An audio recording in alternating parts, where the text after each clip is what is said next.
I really believe that facing the darkness and finding and making beauty is a very, very powerful, for me, it's the most powerful. It's the most powerful way to get through anything. And I've been through a lot of hard times in my life, and I've never lost track of beauty. So thank you everyone for joining today. I'm really excited to have Trebbe Johnson here. I'm going to take a moment, Trebbe, to read your bio. Um, Trebbe Johnson is an author and frequent speaker on the relationship between people and nature. Her previous books, The World is a Waiting Lover and 101 Ways to Make Gorilla Beauty. She has a book that is very powerful called Radical Joy for Hard Times, Finding Meaning, Making Beauty in Earth's Broken Pieces. And she has won many awards, including the John Maceville Award from the Poetry Society of America and a Telly Award for a video made for the UN on the 20th anniversary of Earth Day. She has led workshops, retreats, and rites of passage programs internationally since 1995, such as a retreat in an old-growth, clear-cut forest, a ceremony at Ground Zero after September 11th, and a walk in weapons testing grounds at Elgin Air Force Base. In 2009, Johnson founded the nonprofit organization Radical Joy for Hard Times, dedicated to finding and making beauty in wounded places. She regularly speaks at a variety of events, and I'm really honored to have Trebbe Johnson here today. I became aware and got to spend some time in class with Trebbe Johnson last year when I was participating in the ecotherapy program at Pacifica Institute. So welcome, Trebbe. Thank you so much, Tracee. I'm really, truly happy to be here and talking with you. Oh, thank you. So I think a good place maybe for us to start is to maybe define ecotherapy and how your work relates to ecotherapy as a way for us to kind of jump in. Well, I became aware of it. I became aware of the term ecopsychology. I think it must have been probably almost 30 years ago when I read Theodore Roszak's book, The Voice of the Earth. And I just thought, I mean, The Voice of the Earth still would be one of my desert island books if I could only take 5 books. I just love that book. And in it, he introduces the fact that we're always trying to learn about how we are as human beings and all the different things that have influenced us and changed us and traumatized us and all this. But strictly, it was usually just, it was inside some walls. Maybe it was the wall of your home, the wall of your office, the wall of your school, whatever. But he said, let's throw the doors open because the earth is part of who we are and how we know ourselves too.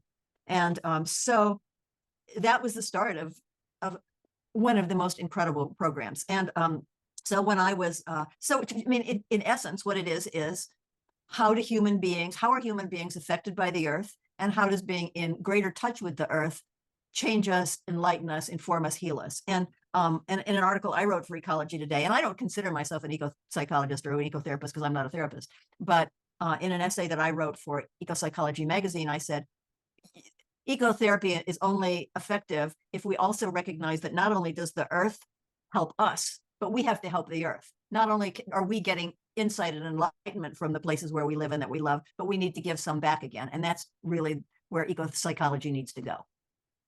Amazing. So this has been, when did you know that you wanted your work to really focus on this relationship with Earth? It's actually, well, I mean, I think my work is always focused on the relationship with the earth, but it started becoming fine-tuned to being about hurt places. In 1987, I lived in New York City, and I worked with different production companies to make multimedia shows. And we made one for IBM once, not at all, it had nothing to do with computers, but it was about an Oneida man that I had discovered by reading about him in a magazine. And he had received a National Science Foundation grant to recycle steel waste. And he had climbed up to the mound, this huge mound of compacted steel waste in Fontana, California. And he had these 2 buckets that he was going to fill with samples and take back to his lab. And he was the first Native American to win it's a very prestigious grant, National Science Foundation. He was also under 40. So he was feeling kind of, proud of himself. And he said to the mountain, "I'm going to conquer you." And then he realized when he got back down to his car with these buckets that was absolutely the wrong way to be in relationship with the mountain. So he lit a match. He didn't have any tobacco. So he lit a match and he said, "Creator, show me how to be with this." And he said, "I realized that the waste was not an enemy to be conquered. It was an orphan that had gotten separated from the circle of life. And my job was to bring it back to the circle of life." And I was, I was in my 30s, I think. Yeah, I was in my 30s when I made that video. And it just really, really touched me. And so for years, I thought, how can I, a white person, a white American, bring that kind of consciousness about hurt places into the world in a way that it doesn't borrow from native traditions, and it also would speak to people no matter what their religion, what their race, what their gender, what their background. And eventually it evolved into this organization and the book and many articles. Amazing. Well, I was very touched and awakened by the work that we did in the ecotherapy program about this need to go and honor and even have ritual in wounded places. So can you speak a little bit about that and the importance of it? Yeah, I think for a long time, if you felt sad about a place that was going to get torn down, or a marsh that was going to be drained, or a city block where some tragedy had happened, or that was going to be torn down and rebuilt, people were made to feel that they were being weak or sentimental, or they were anthropomorphizing. Like, you're not supposed to feel grief about places. You're only supposed to feel grief about people, maybe animals, but certainly not places. But of course we do. And I think that's why the work of Glenn Albrecht, the Australian philosopher, has been so important, because he coined this term, solastalgia. Solastalgia means the grief you feel when the place where you live and that you love is under assault. And he gave credence to the sorrow that we feel when something happens to our place. And interestingly enough, I had founded Radical Joy for Hard Times shortly before I read that article about him. But I, as an individual, I had always felt since I was a kid a really personal relationship with place. And I grew up in Omaha, Nebraska, in the suburbs, but there was nothing grand and majestic about that. But just the trees in the backyard, the birds, the frogs. I loved it, and I felt sad if something happened to kill a tree or a flower, or if there was a late frost and all the blossoms would die.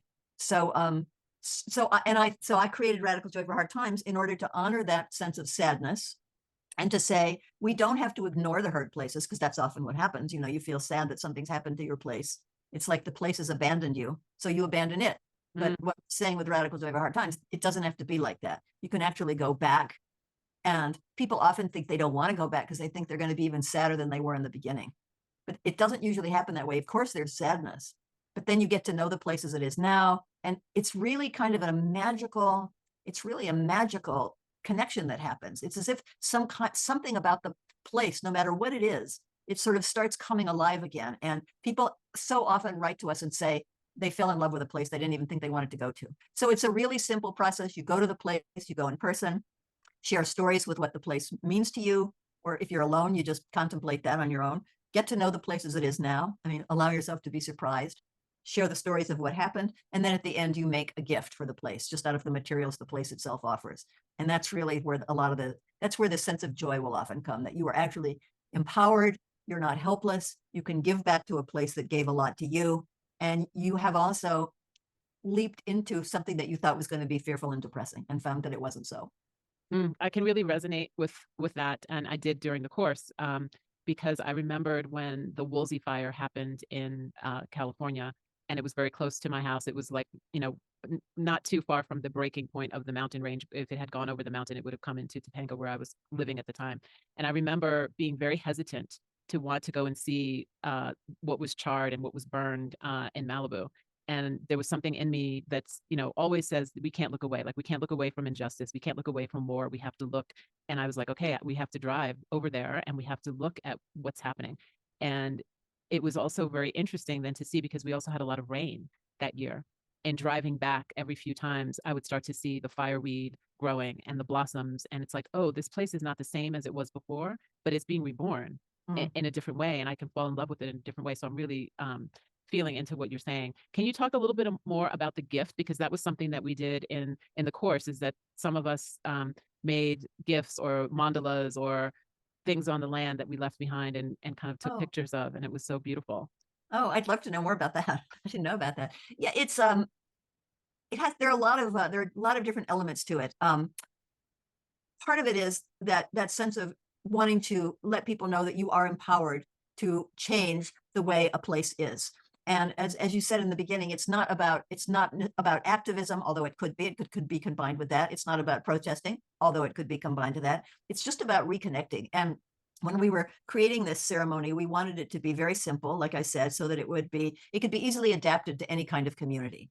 And the making of the gift is a way of like telling ourselves individually, collectively, I'm not powerless over this place. It happened. I had nothing to do with it, probably, I couldn't have prevented it probably, and yet I can give something back. I can create an expression of my sorrow and my gratitude and my love and whatever else is there. And we recommend making this gift out of materials that the place itself gives, like twigs or stones or flowers or branches, whatever. It's a way of affirming that all the beauty that we need is already in us. You don't have to bring in a lot of stuff, you don't have to bring in incense or ribbons or music. I mean, that's fine, but you just make it out of the materials that are there. And at first we left it kind of vague, like just make beauty, but then we found that people were kind of confused about that.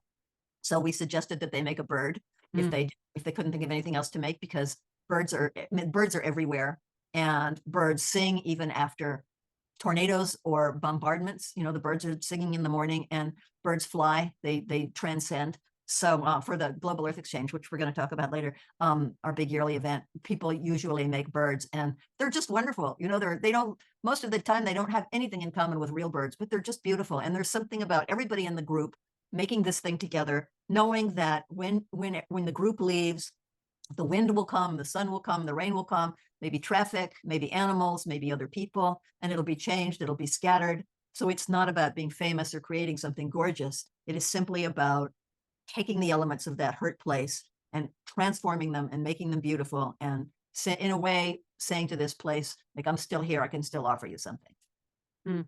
Have you noticed, because I felt like I did after kind of going to a wounded place and making an offering, that there's also something that seems to open up within us, that it becomes a little bit easier for us, or for me, I can say just from my own personal experience, to touch the wounded places within, not be afraid of going to some of those places that feel dark and wounded. Oh, thank you so much for saying that. Yes, I definitely absolutely find that to be true. And in fact, I put a lot of that into my latest book, which was published a little over a year ago, called Fierce Consciousness. And the subtitle is Surviving the Sorrows of Earth and Self. And it started being about climate change. And then the pandemic happened, and I realized that it has 35 short chapters with really kind of punchy titles. And I realized it applied to how we deal with a global emergency. And then my husband died, and I realized that it applied to how to face the hard times in life. And actually, I've always had that attitude, and it's something I've known for a long time, growing up in an alcoholic family, which was, it's uncertain. You never know what's going to happen. You never know when you're going to get scared. You start knowing that you need to ignore the promises, that things are going to change. But I always, somehow, when I was pretty young, I realized that I had to know the truth about my family and how screwed up my father was, and not simply believe his promises that everything's going to be all right. Like, somebody in the family had to get that things were not all right. And that seemed to be me. And that's just really carried me through, because I also would go out in our backyard and just be enchanted by how the trees and the grass, and it was just an ordinary backyard, how the trees and the grass and the stones and the rain and the snow, how they just kept doing what they had to do. They didn't deny it. They didn't run away from anything. Everything belonged, like the dead mouse on the lawn was just as much a part of it as the beautiful iris on the lawn. So I absolutely think that going to wounded places helps us to face the wounded parts in ourselves, to face news we don't want to face, medical diagnoses, national emergencies, health emergencies, financial emergencies, or concerns. I really do believe that the practice of sitting with a hurt place has many, many repercussions beyond simply that experience. Thank you for that. Where can we go to find out more about being with the wounded place? Which book should we, or books of yours should we read, or articles should we read? Well, the book you mentioned, Radical Joy for Hard Times, that is about this whole process. I mean, it takes you through the whole process of, kind of like, I've been dropping in bits and pieces of it. Like, we feel sad when places that we love are hurt, and that's okay, and we're still connected. And here are some ways to work with that. And here's why we use the word joy. And here's how the land is alive and connects with us. So that's in that book. And there's a little book called 101 Ways to Make Guerrilla Beauty. Guerrilla, like warfare, not the animal. And that is tips and suggestions about how to be with and do ceremony with specific kinds of places, from trees that have been cut down to invasive species, to neighborhoods that are being polluted or torn down. So that's good for that. And then to make the personal connection, like you just brought up, that would be fierce Fierce consciousness. consciousness. Okay, That has a perfect. lot of my own story in it, and dealing with the death of my husband and how people move through climate change. I mean, COVID and Mhm. about how to be together and how to be with the earth. And so I guess the last question I have before we talk about the Global Earth Exchange is, what are your thoughts around healing in community and how community is or isn't important for us to heal? Oh, I mean, to me, my favorite events with Radical Joy for Hard Times have been with community, and it's really the one thing that pulls people together. I mean, a lot of things separate communities, and I'm talking about primarily like communities where people live, rather than the kind of philosophical or ideological communities that most of us are a part of now that we can do so much stuff online. But what we all do have in common is that sense of place. I mean, if you live in a community, you are attached to it, as are your neighbors. And if something happens to the community or to a part of the community, then it really affects everyone. And I belonged to a group when I was married to my husband before he died. We lived in northeastern Pennsylvania, and we created an environmental group to prevent a hazardous waste incinerator from coming to the area, because it was a pretty poor county. And there were people ranging in age from 17 to 82, different races, several different religions, definitely different political affiliations. And we really worked together to get rid of this incinerator plan. And then we did an event for the Susquehanna River, which is the river that runs through there. And we all came together and talked about what the river means to us. And we wove a big wreath out of flowers and placed it in the river. And other communities have done really, really lovely events where they just come together and they'll like clean up a park or something and then make the red joy bird. Oh, and one of my favorite stories was about a fire in a place in, I think it was near Santa Rosa. It was several years ago. It was before the Woolsey fire that you mentioned. And the people came back to their old neighborhood. One family came back to their old neighborhood and they started decorating it for Christmas. They put battery powered lights in a tree. And then their neighbors got inspired and they came and started doing it. And somebody left a funny note for Santa Claus and, on their mailbox and gave Santa Claus their new address. So if something like that can get started in a community over a place that you all care about, it's a powerful way to bring people together and drop into a place where you have something in common and you can easily forget about the differences because they just don't matter because you have your feet on the same ground. Mm-hmm. Thank you for that. So let's talk about the Global Earth Exchange, which is coming up on June 15th. Yeah, the Global Earth Exchange, it's actually a great story. We did the first one in 2010. The organization was founded in 2009, and we wanted a way of announcing what we were doing. And so we invited people all over the world to go to a hurt place they like and do these 5 simple steps: go to the place, share your story, etc.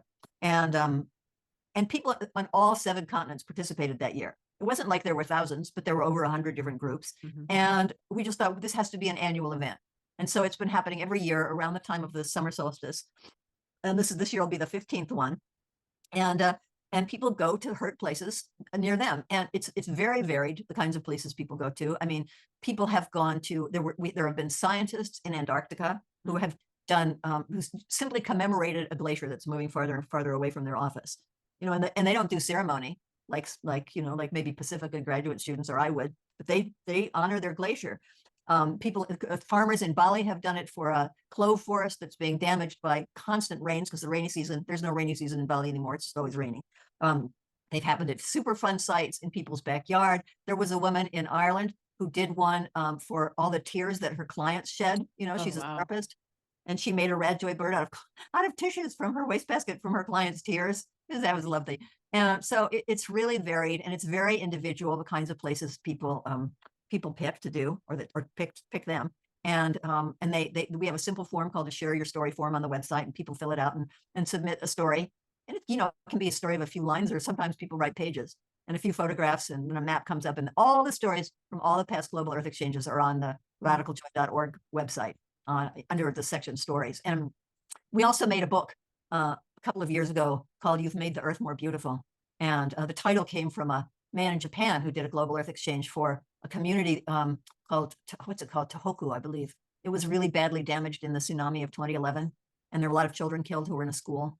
And he was leading a seminar in Osaka, and they made little origami birds for these people. And he wrote that he thought the world was more beautiful on that day because of everybody's events. And so there are stories from the first 10 years in that book that You've Made the Earth More Beautiful. So And they're just so touching. I just find the stories so touching. They're so touching because of like just the love of place that people have. It just pours through these stories in so many ways. And people don't do it not only for places, but for animals, trees, plants, rivers, the ocean, and the kinds of creativity they put into it and the ceremonies they create. And, you know, a lot of them are people that they don't even do ceremony. That's not part of their life, but they just like they want to do something to honor their place. So, so they're beautiful. And we're excited about this one being the 15th one. Oh, that sounds amazing. I can't wait to be a part of it. And Good. hopefully others will be inspired to be a part of it after listening to your talk. Where can we find information about the Good Earth, the Global Earth Exchange? Is there a website? Yeah, it's radicaljoy.org. Okay, And the information about that program is right at the top, and there's links. wonderful. Is there anything you want to leave us with, Trebbe? Well, I would say when I founded Radical Joy for Hard Times, and when I started thinking about it all those years ago, it was before climate change was a big reality. I mean, it was just sort of there, but it was like, oh, maybe our grandchildren will have a problem with it. Things will get a little warmer. We didn't have any kind of recognition of the really vast, massive global damage that it's going to do. And I believe that by finding and making beauty in hurt places, and by recognizing the things that are happening that are scary and outrageous and that causes anger, and so holding both of those, like being aware of climate change and what's going on and what's happening, and also really being attentive to the beauty that surrounds us and honoring that and protecting it the best we can and sharing it in simple ways, that it's a way to survive. I mean, to me, I really believe that facing the darkness and finding and making beauty is a very, very powerful, for me, it's the most powerful. It's the most powerful way to get through anything. And I've been through a lot of hard times in my life, and I've never lost track of beauty. You know, even like I tell a story in the beginning of Fierce Consciousness about walking out of the hospice less than an hour after my husband died and hearing the sound of katydids singing in the trees all around me, and just being so grateful. I put my bags down on the sidewalk and listened, and then I bowed to them in gratitude. I mean, we can always find and make beauty, no matter what's going on. For the earth, for other people, for strangers, for our friends, we can always find and make beauty. And I think the stories that inspire us about when there are calamities and tragedies, whether it's weather related or war related or whatever, you know, we love those stories about people who help others and make beauty in tragedy and calamity. And why not take that on as an inspiration and a goal for ourselves? Thank you so much. It's been an honor to be with you. Thank you. It's been an honor to be with you. I so appreciate it. And we'll put all the links to Trebbe's books and to the Global Earth Exchange in the notes just underneath this video. So thank you, everybody, for coming, and we'll see you soon.